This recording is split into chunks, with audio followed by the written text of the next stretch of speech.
दोस्तों, हमारे विशेष कार्यक्रम कोरोना से जंग एनवीएन के संग में आपका फिर एक बार स्वागत है। आज हम आपकी मुलाकात प्रसिद्ध समाज सेवक श्री मौजम नायक से कराएंगे।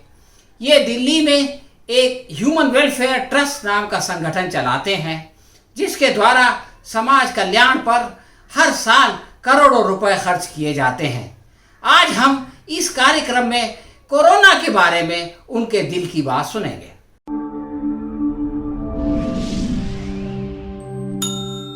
दोस्तों, इससे पहले कि हम श्री मौजम नायक के पास चलें, आइए देश की परिस्थिति पर एक नजर डालें। भारत में कोरोना से पहली मृत्यु 11 मार्च को हुई थी। 31 मार्च तक ये मरने वालों की संख्या बढ़कर 50 पे पहुंच गई। इस बीच आज से ठीक 3 महीने पहले यानी 22 मार्च को एक जनता कर्फ्यू के जरिए हमने कोरोना के खिलाफ युद्ध छेड़ा था और उसके बाद लॉकडाउन भी लग गया। लेकिन हमने ये देखा कि 30 अप्रैल के आते आते मरने वालों की संख्या 1154 पर पहुंच गई, यानी उसमें 1104 नए लोग बढ़ गए। इसी प्रकार हमने देखा कि लॉकडाउन के चलते 30 मई तक मरने वालों में 4253 लोगों की वृद्धि हुई और टोटल संख्या 5407 पर पहुंच गई। आज हम 21 जून को आपसे बात कर रहे हैं और इन 21 दिनों के अंदर भारत के अंदर मरने वालों की संख्या में 8837 लोग बढ़े हैं, यानी फिलहाल हमारे देश में 13,703 लोग इस बीमारी से मृत्यु के मुख में जा चुके हैं। भारत विश्व में चौथे स्तर पर पहुंच गया है। हमारे देश में कोरोना से संक्रमित लोगों की संख्या 4,26,910 पर पहुंच गई है। ये बहुत ही विकट परिस्थिति है। देश का हर नागरिक इसको लेकर चिंतित है, जिनमें श्री मौजम नायक भी एक हैं। आइए उन्हीं से सुने कि वो इसका क्या कारण बताते हैं और क्या निवारण बताते हैं। श्री मौजम नायक। कल मेरे एक दोस्त जो डॉक्टर हैं उनसे बात हो रही थी। वो मुझसे बता रहे थे कि इस वक्त जो पेशेंट्स कोविड के आ रहे हैं वो जनरली 2 से 3 दिन से ज़्यादा रुक नहीं पा रहे हैं। स्पेशली जो ओवर एज के जो पेशेंट्स आ रहे हैं उसके सिम्टम्स बहुत लेट आ रहे हैं और आने के बाद 2 दिन 3 दिन में उनका ऑक्सीजन लेवल बहुत लो हो जाता है। उसके बाद वो लोग उनको सर्वाइव करना मुश्किल हो जाता है और उनमें से अक्सर लोगों की डेथ हो जाती है। वो लोग हॉस्पिटल पहुंचते हैं उस वक्त जबकि उनका ऑक्सीजन लेवल जो है वो बिलो 90, बिलो 80, बिलो 70, बिलो 50 चला जाता है और उनको सर्वाइव करना मुश्किल हो जाता है। और मैं पिछले एक ईद के बाद से ये ट्रेंड देख रहा हूँ कि जब से ये स्प्रेड होना शुरू हुआ है बहुत ज़्यादा, तो मुझे ऐसा लग रहा है कि हमें से बहुत सारे लोग अभी भी इस मकमसे में पड़े हुए कि ये वबा नहीं है और ये बीमारी नहीं है। जो व्हाट्सएप के ज़रिए से बहुत सारी बातें हम तक के अब तक के पहुंचती रही है, जिसमें बहुत सारे लोगों ने ये क्लेम किया है कि ये ऐसी कोई बीमारी का वजूद ही नहीं है। ये सिर्फ जो है वो एक दूसरी कोई साजिश है जिसके ज़रिए से कुछ दूसरा कुछ हो रहा है, लेकिन ये बीमारी नहीं है। तो इसलिए वो एहतियात भी नहीं करना चाहते और मानना भी नहीं चाहते। अब हुआ ये कि इनमें से जो पेशेंट्स इस वक्त हॉस्पिटल तक के पहुंच रहे हैं वो ज़्यादातर या तो डायबिटीज़ के शिकार हैं या ब्लड प्रेशर के शिकार हैं और इन लोगों को ये बीमारी बहुत तेज़ी से पकड़ती है और ये लोग सरवाइव नहीं कर पाते। हो ये रहा है कि हमारे बहुत सारे नौजवान जो बाहर अपनी मुख्तलिफ ज़रूरियात के लिए जा रहे हैं, तो वो लोग बाहर से इस वायरस को अपने साथ अपने बॉडी में कैरी करते हैं। मैं भी हो सकता हूँ। और ये वायरस जो है, जो लोग बाहर जाने वाले हैं उनको किसी न किसी तरह उनके बॉडी के साथ कैरी करता है, वो घर में आ जाता है। अगर मैं या मेरे जैसा कोई दूसरा शख्स जिसकी इम्यूनिटी अगर हाई है तो वो उसके साथ फाइट करता है और उसकी बॉडी उसका वो तकलीफ नहीं दे पाती, जो तकलीफ बूढ़ों को हो जाती है।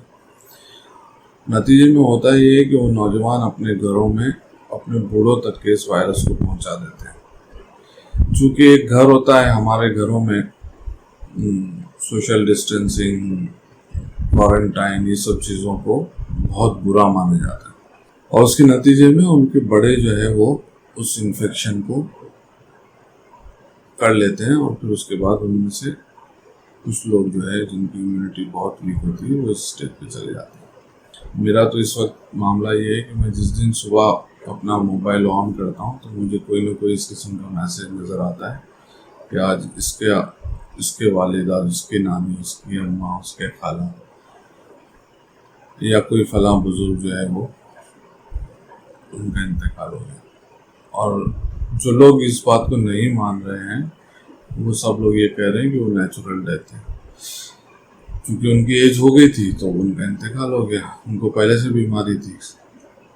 अब चूँकि नहीं मानना है तो ठीक है, यही बात सही, लेकिन चूँकि वो बूढ़े हैं, बेचारे बोल नहीं सकते, वो आपको मना नहीं कर सकते, उनके अंदर वो इंसानियत का वो हाईएस्ट पीक पर होते हैं कि वो अपने अजीज व अकारिब को ये नहीं बोल सकते कभी भी, भाई तुम मेरे करीब मत आओ, बेटा तुम मेरे करीब मत आओ, नहीं बोल सकते, कभी नहीं बोल सकता वो। उनका तो दिल ये चाहता रहता है कि उनके अजीज व अकारिब उनके करीब बैठे, तो वो तो नहीं बोलेंगे। तो आप जो है उनके करीब जाते रहोगे और उनको तकलीफ देते रहोगे। तो ये जो इस वक्त मामला चल रहा है, मैंने इसीलिए काफ़ी डिस्टर्ब रहा, कुछ दिनों से मुझे बार बार ये बात सताती रही कि हम में से बहुत सारे लोग चूँकि इस बात को मानने तैयार नहीं है पहली बात कि ये कोई बीमारी है, तो इसलिए वो लोग एहतियात नहीं कर रहे हैं। वो एहतियात नहीं कर रहे हैं, कोई मसला नहीं, वो नहीं मानते, कोई मसला नहीं, वो बाहर जा रहे हैं तो वायरस घर में लेके आ रहे हैं, कोई मसला नहीं, उनके घर में बड़े बूढ़े नहीं है, कम इम्यूनिटी वाले लोग नहीं है, कोई मसला नहीं, घर में सब नौजवान हैं, बच्चे हैं, कोई कुछ ज़्यादा प्रॉब्लम नहीं है। लेकिन जिसके घर में बड़े बूढ़े हैं उन लोगों के घर में ये बड़ा चैलेंज है, क्योंकि वो घर वाले लोग नहीं मान रहे हैं, वो बड़े बूढ़े तक के पहुंचा रहे हैं और उसके बाद वो बड़े बूढ़े बेचारे उस वायरस को झेल नहीं पा रहे और उसके बाद उनका इंतकाल हो जाता है। एक बात और है जो हमारे में से बहुत सारे लोगों ने वही व्हाट्सएप की न्यूज़ के ज़रिए से अपने कन्विंस हो चुके हैं कि लोग जो है हॉस्पिटल में इंजेक्शन दे दे के मार रहे हैं, तो वो ये समझ रहे हैं कि उनके बड़े बूढ़ों को जिनको हॉस्पिटल ले जाया जा रहा है उनको मारा जा रहा है। दुनिया में सब लोगों को मार रहे हैं, हमारे लोगों को भी मारा जा रहा है। अब दो मामला है उनके साथ, वो या जब उनका बड़ा बूढ़ा तकलीफ में आता है, जब उसका ऑक्सीजन लेवल डाउन होना शुरू होता है, जब वो ऑक्सीजन का बाटला घर में काम नहीं करता है, ऑक्सीजन इम्प्रूव नहीं होती, उसकी सांस में तकलीफ बढ़ती चली जाती है, वो रेस्टलेस हो जाते हैं, तो उनके सामने दो सिचुएशन रहती है। एक तो ये कि वो उसको अपने सामने वो मरता हुआ देखें और खुद उसको मार दें, और या ये कि उसको हॉस्पिटल ले जाएं और हॉस्पिटल के डॉक्टर भी उसको कंट्रोल नहीं कर पाए, उसको उधर वो लोग मार दें। दोनों शक्ल में। अब वो लोगों का क्या है, चूंकि खुद पर ये ब्लेम लेना नहीं है तो उसको लास्ट मिनट में हॉस्पिटल पहुंचा देते हैं। जब उसका ऑक्सीजन लेवल 50s और 60s में घूम रहा है, वो अनकंट्रोलेबल है। बहुत सारे हॉस्पिटल्स 85 के नीचे ऑक्सीजन के लेवल पे लेते ही नहीं है, वो भगा देते हैं कि भाई हम लोग कुछ नहीं कर सकते, आप ले जाओ।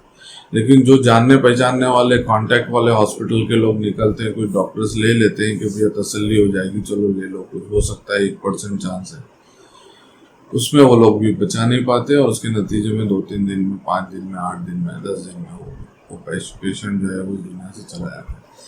तो अब ये लोग क्या है, वो व्हाट्सअप इंफॉर्मेशन वाली जो उनकी दिमाग में जो बसा हुआ है कि इंजेक्शन दे के मार रहे हैं, वो फिर उनका वो क्लिक हो जाता है कि देखिए हॉस्पिटल ले गए तो मार दिए, तो घर में रखते हैं। उनको पता है घर में रखते तो घर में भी मार जाते हैं, क्योंकि वो तो कंट्रोल, इतनी तकलीफ तो देख नहीं सकता इंसान घर में। वो सामने इतनी बड़ी सांस ले रहा है, मुसलसल हाव कर रहा है, उसको तो देख नहीं सकेगा वो। तो हॉस्पिटल में आईसीयू में जहां नजर के सामने से दूर है तो उधर पहुंचा दो, वहां वो मरेगा। लेकिन यहाँ तो उसको देखना नहीं है। इस पूरे कंफ्यूजन्स के अंदर अपने बड़ों को खो रहे हैं। आप अपने बड़ों को जो करना है वो करते रहिए, उनको तकलीफ में डालते रहिए, उनका ऑक्सीजन लो होगा, वो परेशानी में आएंगे, वो उसको जो है वो एक नॉर्मल चीज समझ के चलते रहो। टफ टाइम है, हम सब लोगों को अल्लाह ताला जो है इस फितने से बचाए। हाँ तो दोस्तों, आपने श्री मौज़म नायक का संदेश सुना। ये संदेश हम सब के लिए बहुत महत्वपूर्ण है, इसलिए उम्मीद है आप इस पे ध्यान देंगे और इसको अपने जानने वालों तक पहुंचाएंगे। हम बहुत जल्द किसी और प्रसिद्ध व्यक्ति के साथ आपकी सेवा में फिर उपस्थित होंगे। तब तक के लिए आज्ञा दीजिए। धन्यवाद।